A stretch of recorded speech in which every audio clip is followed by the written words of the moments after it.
like a Hellcat. Thank you for seeing what we've got going on. But I promise you, if you stay tuned, I will do the best I can to show you how you can pull a trailer like this with a truck like that. We'll keep it simple, we'll roll right into it, so let's go.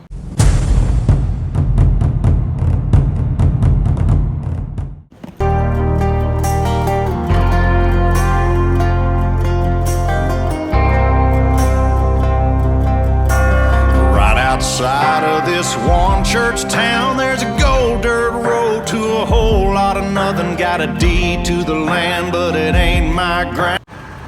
Well, we're officially hooked up and pulling. Now all we're trying to do is beat a storm. All right, we're doing it. Making it down the road, ain't had no problems yet. We still have a long way to go. It's pulling pretty good. It don't seem that bad, but one of the things I can tell you definitely do not do is I stayed up all night watching videos of trailers flipping trucks over. So yeah, I'm white knuckling this steering wheel pretty good. So I hope I'm answering a lot of questions that y'all might have. Looking around on YouTube, there's really not much when it comes to pulling a trailer with a mid-sized truck, and the ones that you do watch, they don't really give you a lot of information on how it does, how it pulls, what to look for, anything like that really. So I'm gonna do the best I can to answer the questions that I had, and hopefully I'm not the only one, and maybe it could help you out on your trip. The only thing I could say is just do it. Send it. Hook it up. Find a spot, especially with all the corona stuff going on. They got a lot of stuff opening back up.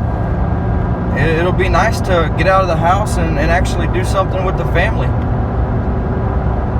As far as the truck, depending on what size trailer you've got, I wouldn't really be worried about it. I mean, don't get me wrong, I was stressing, didn't think that my truck could do it.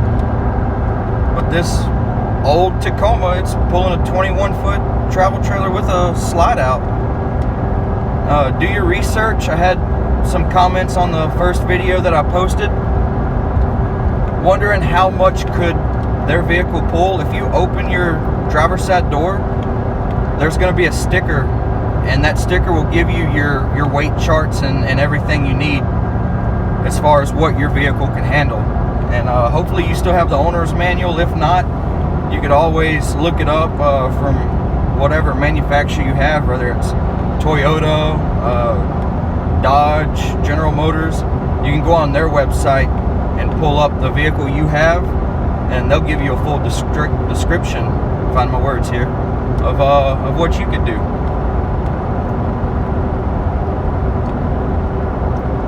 So I had to think about it for a minute, but one of my guys at work, what they told me was really look up the radar, do a planning ahead. The advice I was given was don't try to pull anything if the winds are over 20 miles an hour. I'm pushing that limit right now. They're about 15, 16. We got a storm rolling in, so I woke up as early as I could, try to do the best I can to get on the road fast and try to beat this thing, but it looks like I'm going to end up getting caught in the middle of it. That's bad planning on my part, but hey, I'm going to get the kids out, get the wife out. We're going to the KOA, so I'll do a video on that. They got 3 ponds there, do a little fishing. That will be posted a day or two after this one, so y'all stick around and look for that and check that out. Do me a favor, don't forget to like and subscribe and just see what all I got. I'm trying to push out a bunch of good content, not just throw videos around, but trying to make this thing take off and grow. If y'all have any questions of anything I've probably missed or forgot about, drop a comment. I'll get back with you and tell you from the best of my knowledge what I know. I ain't gonna bullshit you, and I ain't gonna make something up. If I don't know, I don't know. But we'll figure it out. We'll do it together. I'm gonna see if I can turn this thing around so y'all can see these hills and stuff we're going down. I don't know if y'all can see that too good.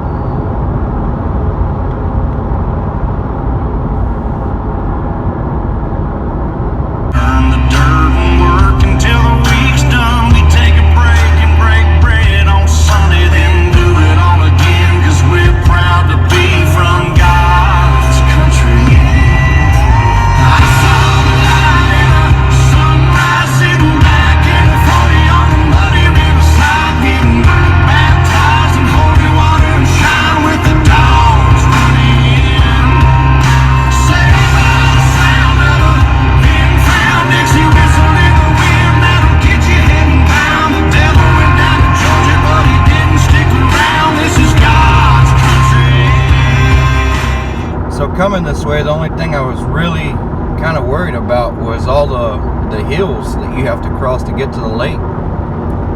But it's really not that bad. I mean, the only time I really got maybe just a little worried is when I was going down one of them. You're about to see what it's like. It's nothing crazy. But they had a 18-wheeler come next to me, and just the wind off the truck you could really feel. But primarily everything's really flat going out this way. So if you have a Tacoma and you're pulling a trailer, mine's 21 foot, and it's pretty much flat. I mean, I'm going almost 60 miles an hour, 2,000 RPMs, doing pretty good. I'm only halfway there, but when I started, I was on a quarter of a tank. Or 3/4 of a tank, my bad, scratch that. And now I'm at half, so I mean, she's eating fuel. But the thing is, don't let other people. I know sometimes when you're driving and you're pulling something, and you start seeing cars come around you and flash their lights and trying to get around. Don't let them push you to go faster than what you're comfortable with. And for me, my comfortability is at 60 miles an hour. Yours may be at 50, 55, maybe even 75. But for me, I'm not there yet. It's my first time pulling this trailer, and it's doing really good. But I still want to be as safe as possible. So we just about got this trip whooped. The tips that I can give you is if you have brake control and you have the weight distribution hitch with the sway bars, you'll be good to go. I mean, from where I live to the lake I'm going to, Lake Sam Rayburn, is about 80 miles. We got 20 more minutes to go, and overall it's been a really good trip. So my advice to you is, if you do have a trailer and you're kind of unsure about taking it long trips, hook up to it, do your research, figure out what you have, what you need, and once you hook up to it, just drive around to the places you're familiar with. Stay on the feeder road, go about 55, 60, see where your comfort level is, and try to prepare yourself the best way you can to give you a little peace of mind. We finally made it. I'm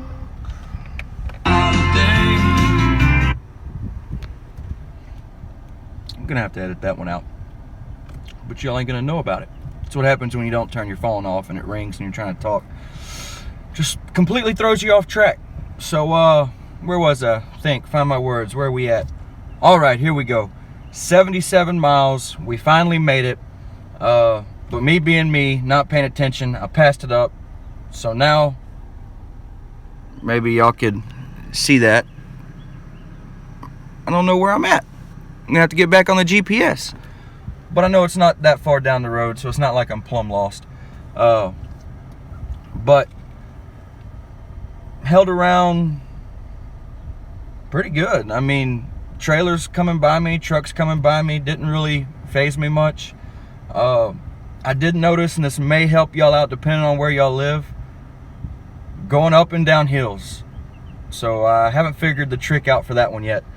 But I know what I've noticed is if I'm doing around 60 and I'm starting to go down one of the hills, I kind of let off the gas a little bit. That way I could slow down. I'll hit around 55, and then once the hill flattens back out at the bottom, I'll go to give it a little bit more gas, and then that way I can get back up the top of the other hill. But you could really feel that one. I mean, you lose speed and you could feel your motor really working. But I'm on a quarter of a tank now. I was at 3/4 of tank when I started. That's 77 miles. Maybe one of you guys that are good at math can figure that one out. But overall, I mean, it was pretty good. I feel confident and feel comfortable. I feel like maybe instead of 77 miles, next time we may go a little further. But I challenge y'all to hook up to your trailer, figure out where you're going. Yeah, that was nice. But just do it. Send it. I mean, the things I would get for sure, and something that I've just recently heard about, you need the brake controller. I was playing with it. You just squeeze it. You check out my first video somewhere over here and figure out what a brake controller is if you don't know.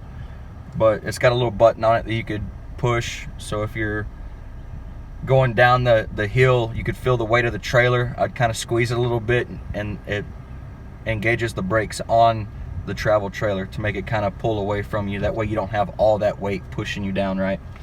And then your weight distribution hitch.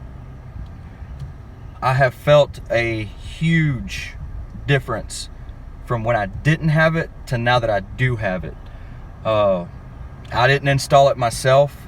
There is videos out there where you can do it if you want to. We're gonna have to roll that up. But there is videos where you can watch it. It seems pretty simple. But big shout out to PMP Trailers. They're the one that I bought the trailer from. They installed the brake controller. They installed the weight distribution hitch. But overall, it did good. I'm happy. I love it. And now it's just time to pull into KOA and enjoy it. Like a Hellcat.